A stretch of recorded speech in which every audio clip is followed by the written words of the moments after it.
Hi everyone, welcome to HMG podcast. We are in episode 1, part 3 of episode 1, where we start talking about some of the tactics pieces of information I've been writing down, with the help of the guys, bouncing ideas through them,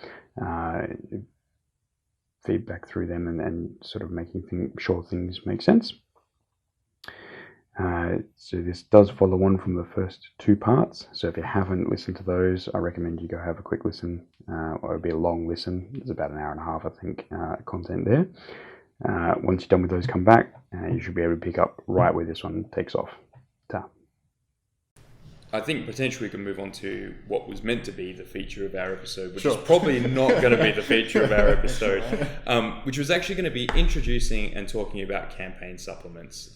And so these are our things like the Ostfront book campaign, Battle of the Bulge, Battle for France, one of the ones that's recently come out, obviously things like Western Desert. Like a lot of these have been on the traps and they've already been reviewed multiple times. So this isn't necessarily a review segment of those aspects. But what it will be is, what do these things bring to the table that allow us to play the game differently? Yep. What are the things that we need to be aware of when using them? And with the specific missions that they build within those, just some pointers around that space. So I guess an introduction quickly for them is they will all focus on a specific conflict within the war, so a specific point or part within the war. Sometimes it's not even a theatre, right? Correct. So if you take like Battle of the Bulge was effectively an operation, it was a single German counterattack. But then you've got another one, it's a Duel in the Sun, and there was I think it was another desert supplement as well. Yep. They were 2 slightly different parts of the entire North Africa theatre. Yes. Yeah. And so they each take their own little part and they delve into that and explore that a bit more. And so in those you're getting specific missions, units, completely new lists. Obviously all the background and history into what happened there. These are normally put together by like individual authors outside of Warlord Games, and they submit the information through to Warlord Games, and they actually... I didn't realise that. Yeah. So there's quite a few individuals. There's a few Aussies that contribute as well. Okay. 2 or 3, I think we're at now. I believe Paul Becker's put one together very early on. Yep. So he's in the WA scene for bold action. There's a few that are sort of around, and look, it's been... they each sort of have their ups and downs because they're fan-made works at their core, which are then rationalized and put into the game system through the supplements. And often it requires someone with a very good motivation and drive and interest in that period to go through the effort. Like so, they. I know with the Fortress Budapest one that came out with Hungary, again that was one that was driven by information and stuff from an Australian guy that put it together. Okay. I'm pretty sure it was an Australian guy. I'd need to check my book, but I can't remember.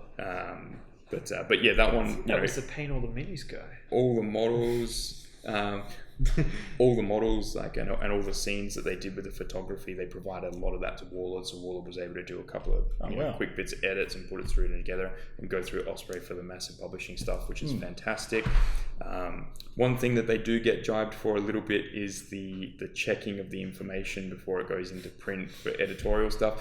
I'm not even going to go there because, quite frankly, the people that are submitting this information, like the actual authors that are doing it, they've got so much on their mind when they're writing this up. They do try and reach out to the community to get people to check it.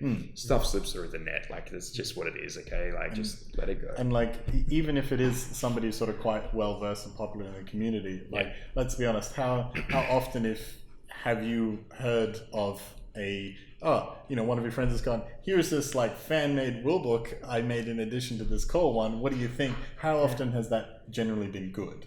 And of course that's not a statement on the theatre selectors and stuff no.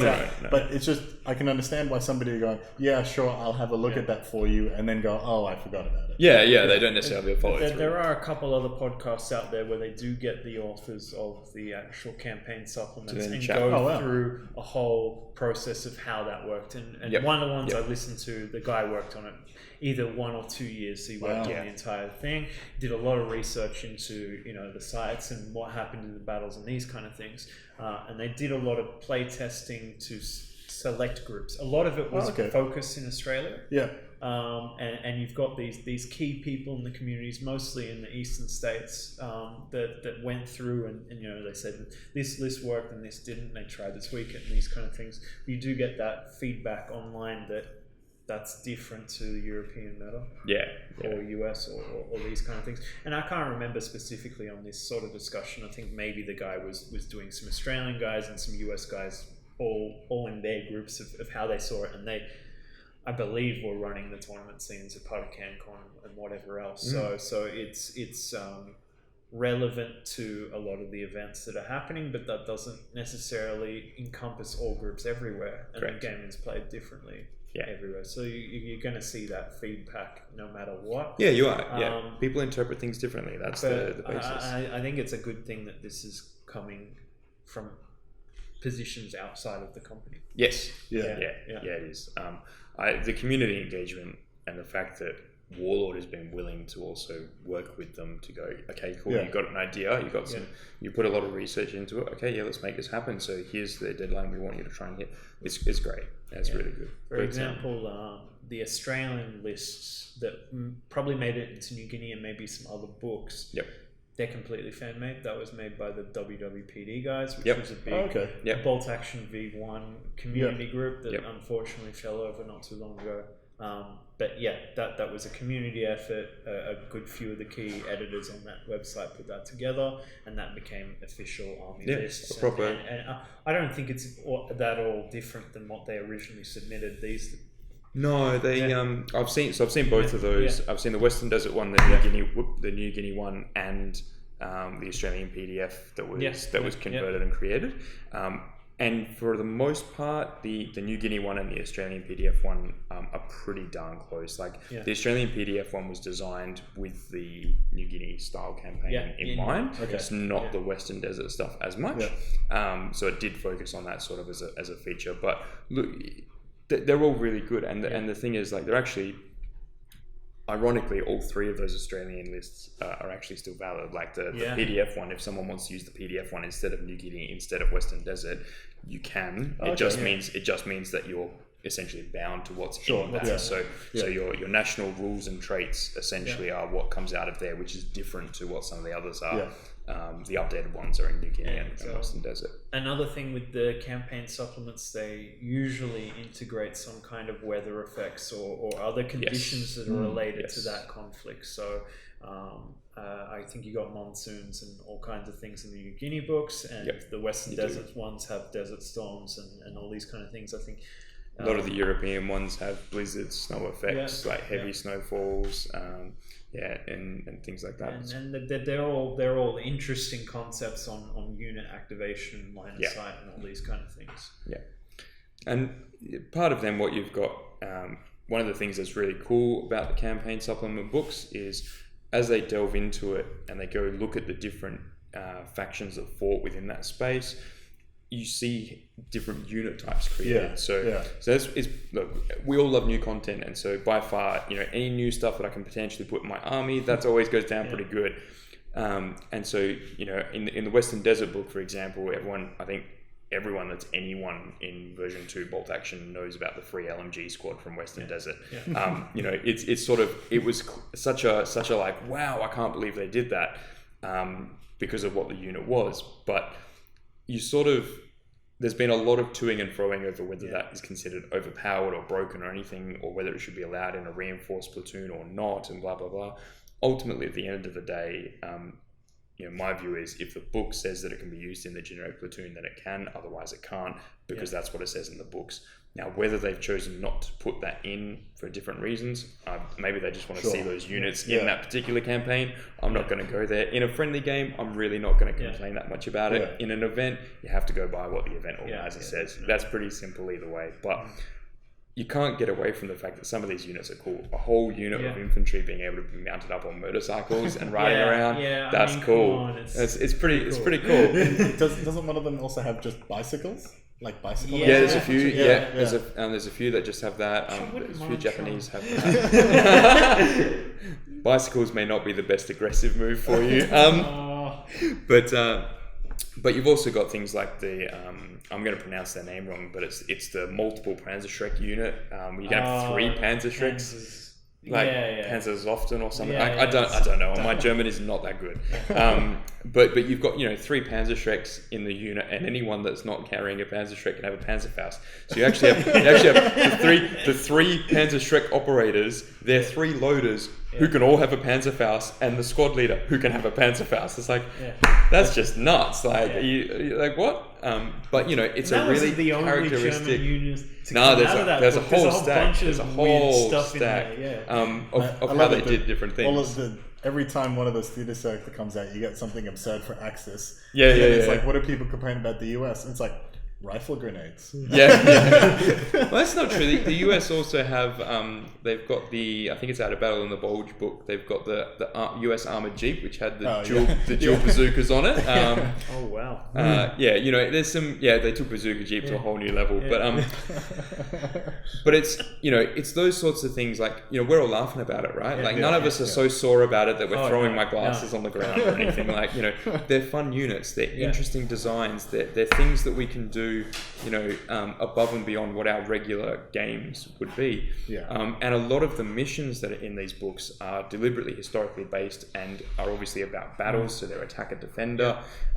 There's quite a few campaign books generally favor the attacker defender style setups as opposed to just generic catch-up games.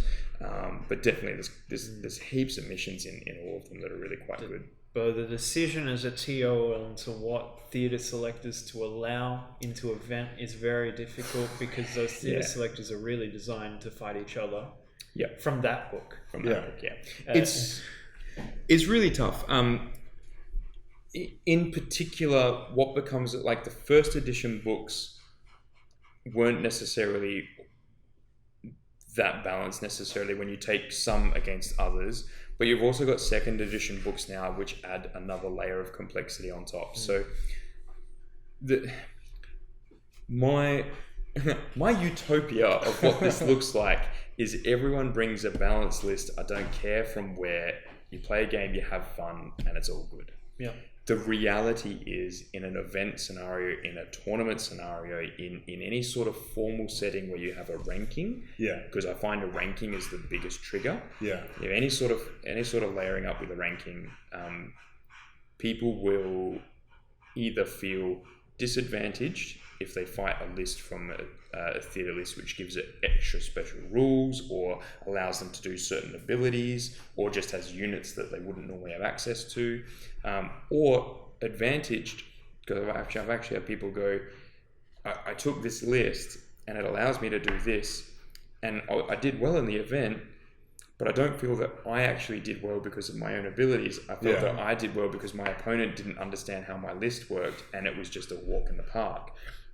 So it goes both ways. Like you think about new players who are just getting their head around regular lists, and then you're talking about all these additional theatre lists, which are different to the theatre lists in your army book, and they give me all these other abilities that I can do instead. So it's there are definitely some traps that you have to work around. Oftentimes in my events, for a long while, we've left theatre lists out of it, and we've just gone generic platoons, or I've built a selector for the event. Theatre lists are likely now to start coming back in because I've set the benchmark for what we expect as lists. So theatre lists are likely to come back in, and yes, that means we're going to get to mix it up, to give people the variety again. Yes, we're going to have people who probably go right to the very end, but we're slowly changing our event packs to move away from individual rankings amongst each other from different sides. So instead of having players 1, 2, 3, 4, where player 1 is allied, player 2 is Axis, player 3 is Axis, player 4 is allied, it's going to be 2 separate ranking tables. So you're ranked within faction.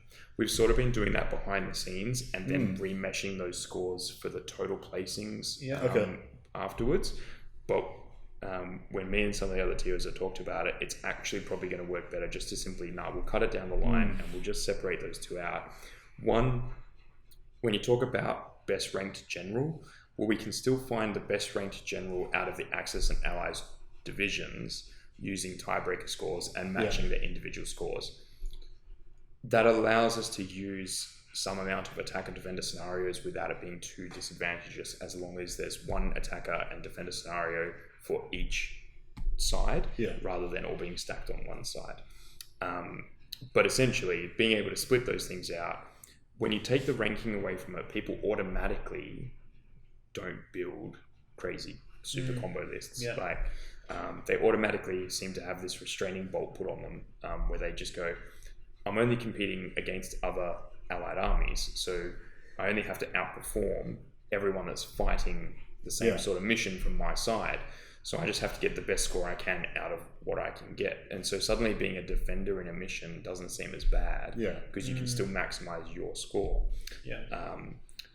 Things like, because again, benefit in variety, things like the Objective-Secured Southern Hemisphere Open, we're likely probably still to run that as a mixed mesh list, and make that, while it'll still be narrative, it'll still rank individually in place. The other thing that I've started doing with the actual rankings and the matchups is simply just rotating people. So instead of because our community in Perth who have actually come and played games is still only topping out towards 30 people, and we've run it for nigh on 3 years now. A lot of those 30 people have played against one another, and so what we're finding is like the people's player skill after round 1 automatically starts setting people up, and then round 2 solidifies where those people are. But at round 1, where they're where things are starting to shift, the people that they then go to fight are their people in their gamer group, for example, right? Like they're the people that they play with all the time, and because they play at those levels, that's the level they play at. So they go and fight someone they've not fought before, and they seal club them into the dirt because they're used to fighting at a more tactical level. Or a competitive environment. Or vice versa. They go in fully narrative expecting it to be fun, and they run into a gatekeeper troll list that's like that's there just to cause havoc because that's what they wanted to bring. And so you get these automatic separation of the people that are used to playing hardcore and the people that just want to play narrative, but in their own groups. That's all they actually play. Whereas what I'm doing now is simply going, right, Allies players, go one table down. Access players, go one table up. And it takes all the matchmaking out of it. It means that whichever opponent you match up against on the day, there's no science that went into this. You simply move tables. So you can, if you wanted to on game 1, look down the table and go, okay, I'm versing Bill, Jones, and Matt. Well, they're not in my gaming group, so I'm okay with that. You could go the other way and go, Tom, Rory, and Josh, they're all in my gaming group. Well, like this would just be like a bit of a garage game. And you just have to take that with a grain of salt, because for every one of them who is automatically matching up against someone that they have played in that shift, if I did it through a ranked system, you might end up playing them anyway. This way, the community just simply, it's a lot easier to manage, by the way, when you only have about 15 tables. But it's a lot when you start to get more and more and more people getting added in. Then I might bring ranking back because I'll get more variety in that separation. But where we are at the moment, the last 3 events, I've had people go, I played them last time, or I played them in my group all the time, and I'm like, well, played everyone last time. And I'm looking at the standings and the score, and I'm like, well, you've won all your games, so you really don't have anything to complain about, even if you did fight against your same guys. Or if it's the other side and they've lost all their game, get good. Oh dear. Look, it's some of it is like you lose games, not necessarily. Sometimes you lose them because the dice don't go your way or whatever, and you're just like, I just need to win this assault, and I've got the objective. Rolls all ones. It just happens. But there are other times where you see a consistent behavior of where they just genuinely they can't seem to win games. They only want to play narrative, and so they're not playing at a competitive level to actually realize. Think critically. I have to be able to actually get those points. So more thinking like, I've got this infantry squad. How do they sort of behave doctrinally? What's sort of the doctrinal procedure? Some players will go to that degree. And or they'll simply be going, they're going to go there. Woo! We got players that do that. And what those players need to understand is that the reason that you're not necessarily seeing good results, and the reason that you may not be feeling like you're having as much fun as you do when you play out of an event, is because you're not playing at the level an event would need in order for you to get the most benefit out of it. That's not saying you're a bad player. It just means you're thinking about it differently. Now, in some ways, we as event coordinators will try really hard to create events where you can thrive in the way that you want to play. Absolutely. Yeah. But we also have to rule for the majority of people because we need tickets. Like that's, no tickets, no event. That's pretty simple. And just on that, you don't have to be forced into this tournament mentality to enjoy Correct. the game, even at these tournaments. But there's so many narrative events done at these clubs. Yep. You if you're not comfortable with the pressure of a tournament, you don't need to be, because there's just as many events going on. There's actually outside. We're almost at the point of more. We had the Viet Cong game that we played, the VC on the Trail. That was fantastic. That was amazing. John Beeson put a staggering amount of effort into community all that. Rule sets aren't so bad. You know what I meant. It went really, really good. Like it was a we had almost 3,000 points aside, 6 players, a massive board with all the terrain and stuff that was on it, and it was really streamlined. Army supplied, ready to go. We played till turn 6, maybe 7. We got to turn 7. We got through the full game. And that was simply competitiveness. Well, there was a mission objective, so yes. But competitiveness at the sense of I don't want to play narrative. I can guarantee you, I was playing on the Viet Cong side, and I played as if they were in the narrative, and those guys ran out of the trees at the US positions, charging them like that's it's sort of that's how I imagined that they would have played. So that's how I played them, and you know what? They actually did all right, and they were pretty good. Yeah, I remember that day. So I was sort of titled as the overall Allied commander, and I think you were titled as the overall Axis commander. So it was about a company-sized game, 3 platoons. And I remember, and I was like, I know you and I can get quite competitive in terms of just in terms of game mentality, right? A little bit. But I think on the day, like that being said, I wouldn't necessarily say that game was competitive. No. And I don't mean competitive as in fair. It was 100% fair. Yes. I think John did a fantastic job putting not just the rules but also the balance in and the mission was well balanced as well. Yeah. But when we played it, I think it was just fun, and it felt, not necessarily realistic, but it felt plausible. You felt that this was what the Battle of Yadrang was like, as best as we can imitate it. So to give, because obviously the viewers and the listeners at home have no idea what we're talking about. It was about 8 foot. It was almost 6 foot. No, it was a standard. 6 foot by 4 foot. We just played it in 20 mil. That's right. 172. So we scaled down the miniatures. We have a community rule set that we used, which is VC on the Trail, which we can put links to that afterwards because that's still going. And essentially, there were 4 Huey helicopters that we needed. The Viet Cong needed to charge and essentially capture, while the Americans were trying to essentially mobile evac onto them and get them off into the air. And so that was the setup, and there was jungle surrounding the buildings and then a couple of barricades, but essentially there was a landing zone that was clear of all terrain. And so the Americans were sitting there in their fire teams going, there's nothing really saving us once they're out of this jungle. But they could call in airstrikes, so we had some fighters flying overhead and dropping down napalm, and it was pretty intense. There was a lot of artillery. There was a crazy amount of artillery. Many Viet Cong died to that artillery shot. Actually, a lot fewer than you. I don't know if you remember, but there was that first howitzer round. I scored a whole bunch of pins down the line. Yes. The only unit I killed was a direct hit on a lone commissar.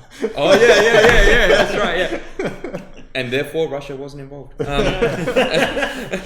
It was fun. It was a big narrative. John had done up a whole story to sort of explain where we were and to get us into the mindset of what we were playing like. And those sorts of narrative events, we're very lucky in Perth. We've got a lot of very committed club members, committee members outside. Obviously the other clubs that run their own narrative events, we all seem to be on this same wavelength of making things fun and narrative. So we have a lot of those events. We actually have a crazy amount of those events. Exactly. And there just seems to be a sort of focus with sort of the events we do that I see at other places where there's one person very passionate about a particular conflict, a particular rule set. They want to collect everything that they want to collect to recreate those battles. Yeah. And we really focus on trying to get people to play. Yes. Yeah. It's like, okay, we're going to do a Vietnam event. John's bought all the figures he's wanted in his life. Yeah. We're going to add a bit of terrain from the club, but we need 5 more. Yeah, we actually need the players, right? We need the people. We don't need to collect anything, and we're using, a community supplement of bolt action. Everybody in our club knows the rules of bolt action. The variations on that are weapon charts rather than rules. Yeah. So it was just very easy to do. But we're just lucky, and I've seen that at the other clubs as well, that there's always a passionate person that's really interested in the history of that conflict and really wants to hone in on, this is what I'm interested in right now, and I want others to experience it too. Yeah. And it's never... we're not at a point where we're dictating people to buy things. No. And I don't think we want to get to that point either. No, but that sort of touches on something there. So, we've talked about like events and tournaments, and if people want to get involved with them, just follow the various groups like Objective Secured and Rockingham Historical Gamers, and just get involved and get those tickets. How does somebody get involved in one of these community narrative events? What's the best way to do it? If you're out there, if you're listening to this and going, okay, I could care less about a competitive game, I could care less about rankings and that sort of stuff, I want to experience one of these narrative sort of things, because that was for me one of my main drivers. I was like, if I want to play like a war game competitively, 40k is the place to be. In terms of player numbers and number of events run per year. And it's like, but I want to do something different. I want to see D-Day as a platoon commander. I want to see Operation Varsity as a platoon commander. The best way to get involved is just find a local group and support them as much as you can. Be there on the game days. If you've got the means and the passion, set up one of these narrative events. You'll find players. But I don't know of any of the local groups that need a membership or a subscription or something like that. It's just one of those things. Rock up when you can, play as often as you can, and just let people know that you want to play. And these events will come up. And probably that last point, like, let people know that you want to play. Like, I can't stress enough how important, because you have people like myself, before my 2 kids in the last 18 months, if someone threw up I want to learn how to play bolt action, I was like, right, well, are you free this Thursday? Come over to my house, I'll run you through a game of how to play. Like, there was no hesitation for me to do that. We've got other people for other game systems and bolt action as well, who are just as happy to do something. And so it doesn't matter whether you are north, south, east, west, or anything of Perth. We're down in Rockingham Historical, in the Good Games Rockingham store. The Good Games Cannington store has a location. Outpost 6030 is in South Perth. We have, I think there's at least 2 clubs that are north of the river still. We've got PPMG. You've got the Objective Secured events. They occasionally run gaming nights at the Varsity pub in Morley, where they and that's basically BYO whatever you want. Except it's games, not drinks. I know a handful of players at PAGS in Mandurah. They're starting to pick up bolt action as well. I've seen We've got Sam Haller down in Albany and his crew. Seen a few photos on the Napoleonic Wargamer Society page. Sometimes they have bolt action. A lot of times they have Wings of Glory, which looks pretty cool. Looks epic. And obviously there's Crags as well. They're on Friday nights. Yeah, good point, Crags. They're sort of like almost like our sister club, really, in that sense. But the Crags is a really good location if you're closer to the Kwinana space. They've really got a nice venue set up, and they got a really, really good setup there. So I'd recommend go checking them out. When you look at it, pretty much any day in the week, there is a club doing something in Perth that's related to tabletop. And a lot of them do have that historical interest in their player base. It may not be their focus. A lot of them are, actually. I think that there's probably more. And that may just be because there's physical GW stores to play those games as well. Correct. There seems to be a lot of interest in it, and a lot of people are interested in particular theatres and these kind of things, and they're all designing all kinds of crazy things that you don't necessarily need to buy into to enjoy the first few times. You can't. Yeah. People really buy into it because they're interested in it. Yeah, that's exactly right. It being a requirement of play. Yeah. But I'll splice in some footage in here of some of the things I've seen at the other clubs. But one that comes to mind is the Southern Hemisphere Open, that Arnhem table that was put together. That's a complete labour of love. But you've seen those type of tables coming from Lev, isn't it? Yeah. Left, right, and centre out of Outpost. Yeah. It's really, really good, and it's something that. When I was younger and first getting started in the hobby, I didn't realize how many clubs we had in Perth. Yeah. And so, we've named a stack already, and to be honest, we've probably missed a few. Yeah.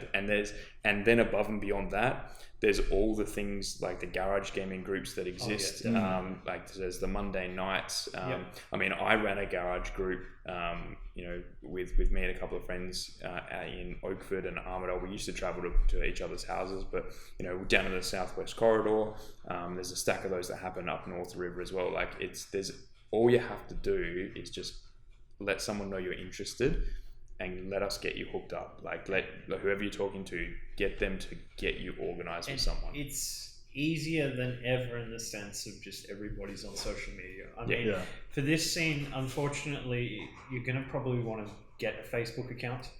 Like it's just At how it least is. a placeholder. Yeah. I mean, it doesn't have to be your actual persona of who you are physically, but there's the Bolt Action Perth group, and it's 280 members these days. Something like that. You throw up a post that says, "Hey, I'm interested in bolt action," you're going to get a reply straight away that's going to be like, "Oh, I'm located in this, I'm available this day, do you want to come for a game?" These kind of things. So it's easy to find people. I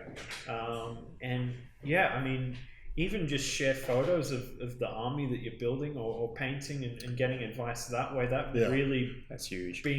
Builds a bond between the people that you're communicating online and hooking up for a game and making some friends. Yeah, and I really would participation just by forget how good of a painter you think you are. Sorry, how bad of a painter you think you are. If you're I apologize if you're a good painter, Brad. I'm sorry. But forget of how bad you think you are, because our social media pages are quite healthy. They're not toxic, right? So if you put up something that looks bad, you're not going to get slammed. You're not going to get told that it's really horrible. You're going to get encouraged. It's something that we try really hard to do, that when someone puts something up, and there's a whole stack of pages like that, to be honest. Paint All the Minis is a classic. It's not just bolt action. You will get all sorts of stuff on there. All sorts. But on any of the bolt action pages, or even some of the other ones, like there's the 40k ones and stuff. If you're interested in the sci-fi bits and pieces, like there's a whole stack, and they all serve as a point of inspiration to keep you going. But more importantly, connect you to people that you didn't realize were close to you. And like the number of people that I've found were like, even Gorcin, he was just like, "Oh, I'm only up the road." I'm like, "What do you mean?" And it's like, "Well, you're in Armidale." And I was like, "Yeah." And Gorcin's like, "Well, I'm like 2-3 suburbs away, barely." Like, "Oh, okay." Interestingly enough, so I did bolt action version 1 for a little bit. It was only at Outpost at the time, the Slow Blow League, and played for a little bit. Then I found it difficult to get there physically, just somewhere I'm located, so I stopped attending. Few years later, ended up seeing some of Brad's painted stuff, and that just inspired me.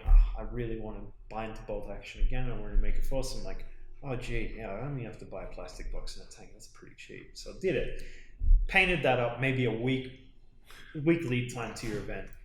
Met a whole bunch of people, and I was like, wow, there's so many people that love bolt action. And then I started talking to Ben and a few of the other guys, 2 or 3 people. So it was myself, Ben, and Wayne, who I'd played bolt action with in the Rockingham area. I'm like, I thought, probably no one's really into this here. It really seems like a GW-centric scene and these kind of things.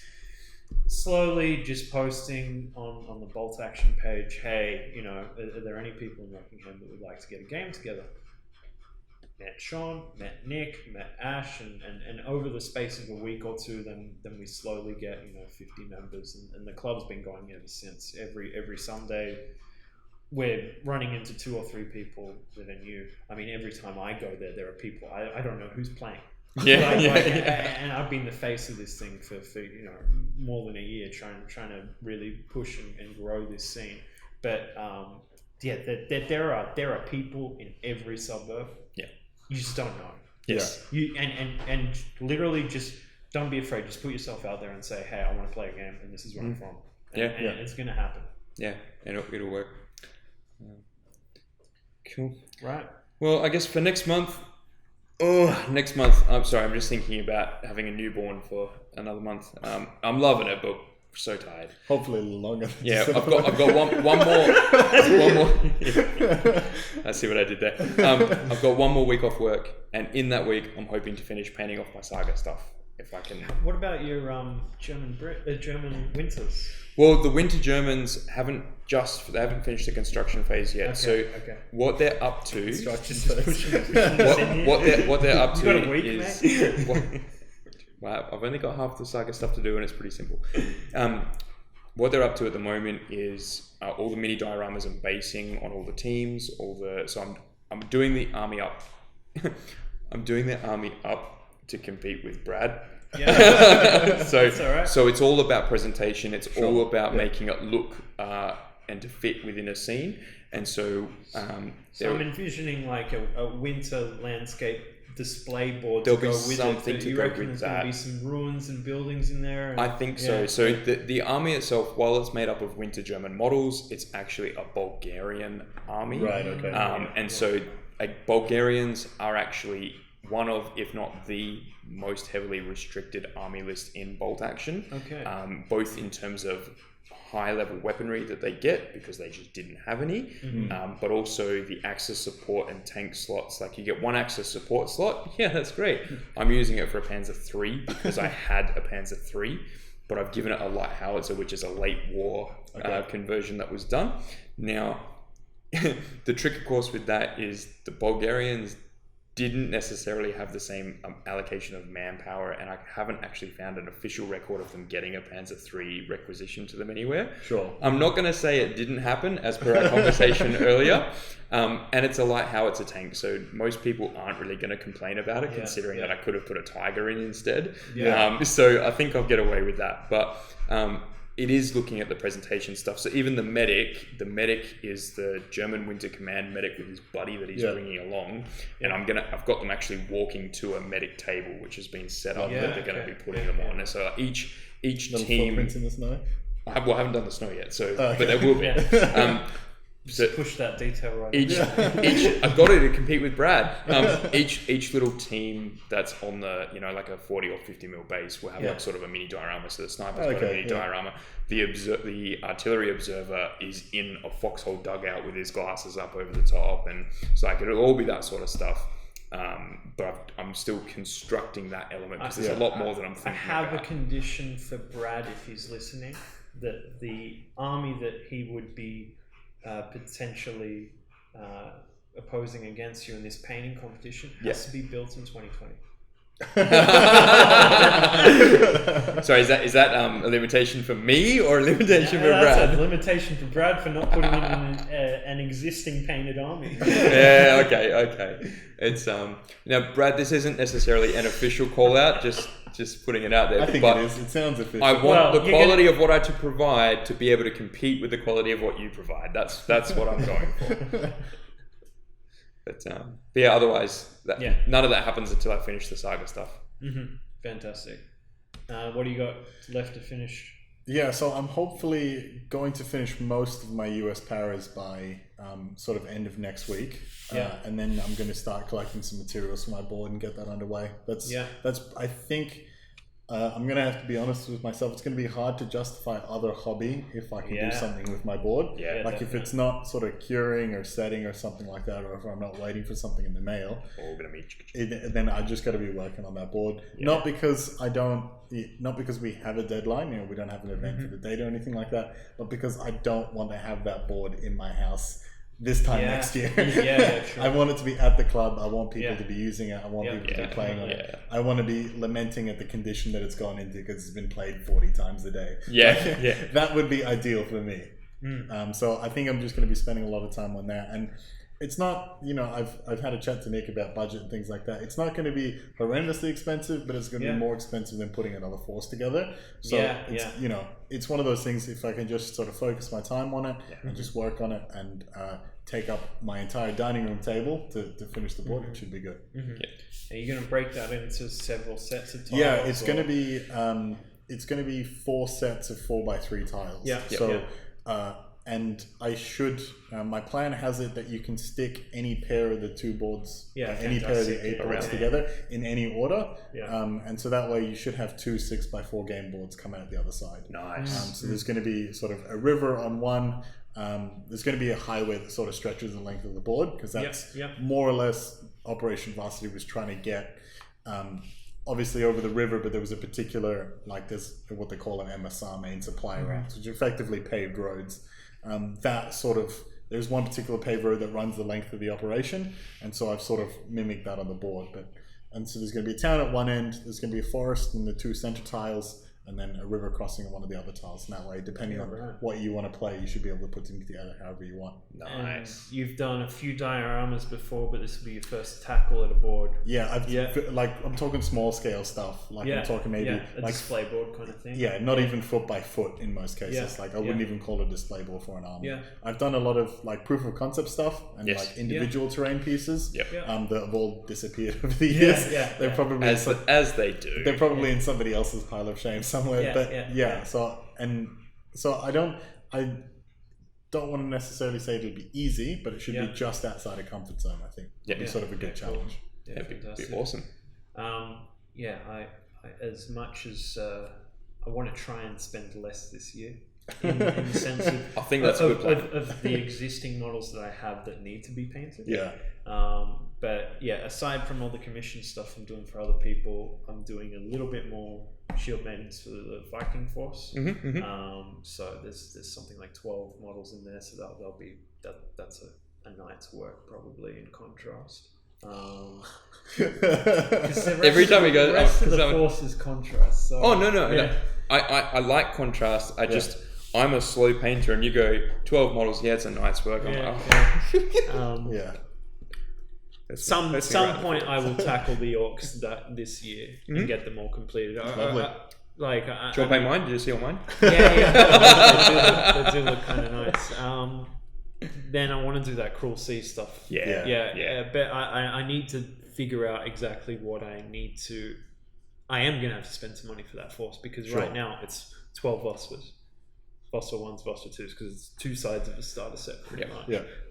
So I've got to have a think about. I'll show that fan mail afterwards. I'll have to think about including an extra ship or 2. I might as well sell the Kriegsmarine that I've got, or just donate them to a player that's actually going to use them, because they'll love it. I think we'll probably donate them to Nathan. He surely needs more. Oh my god! Wow, he's got like 20. I think would you play one game of Cruel Seas? I mean the intention was to have both sides and ready for a demo at the club, but I think at any point that we're going to do a Cruel Seas demo, we're going to have other players who have forces available. That bug bit very hard on a lot of different people at the club, and it really surprised me. I haven't surprised Rory. I did play a little bit, and by and large the game's great. There was a few very small mechanics that are a little bit awkward, but there's a reference table, you get over them very quickly. And I played it and I was like, this is actually quite fun. I like it. It's good. It's interesting because for myself, no interest in naval combat prior to trying that game. You played one game and you were this I is think awesome. I'm hooked. But that happened with Wings of Glory for me as well. But that's from a completely different perspective, in the sense of this is so easy to teach somebody. Wings of Glory? And I've brought it to my office, and I've taught a whole bunch of people there, and they've had fun. I've had the exact same experience. It's just a couple of my friends, we have board game nights, and some of the people who play, we've played some pretty complex stuff. Things like Eldritch Horror, and now we're playing Gloomhaven. It's pretty complex board games. but about half of them, sometimes don't know the rules to Scrabble and Monopoly. And I've pulled it out and go, cool, we're going to do Battle of Britain. Let's go. Yeah. And in 5 minutes, these guys are shooting me out of the sky. And that's what I love about Wings of Glory. It's very intuitive. And if any of these cameras are still recording, if they've got battery, there'll be a video somewhere about how to play Wings of Glory that we did. Awesome. Lovely. Yeah. Awesome. Cool. Well, that about wraps it up for the first episode. Yeah. We will have a little bit probably more structure and understanding of our topics that we're going to do for the next one as we get to work with each other and get it sorted. To catch up. Yeah, it's been good. Yeah. But yeah, look. Until then, we'll catch you next time. Thanks, everyone. So thanks for listening to our long first episode, which we had to break up. Obviously, this is all being edited, recorded, changed up during the COVID-19 stuff, and so it's been segmented quite heavily. We've had to break things apart, and it's just taken time to get these out. They weren't originally meant to be this long before they were released. We hope you enjoy it. Please leave comments or contact Jacob, Gorcin, or myself if you've got feedback. We're more than happy to take it on and look at it. We are still starting out. It isn't everything that we want it to be just yet. It has a lot more to give, but we just have to work through what that looks like in the future. But like, subscribe, let us know what's going on, and we'll take it into the future.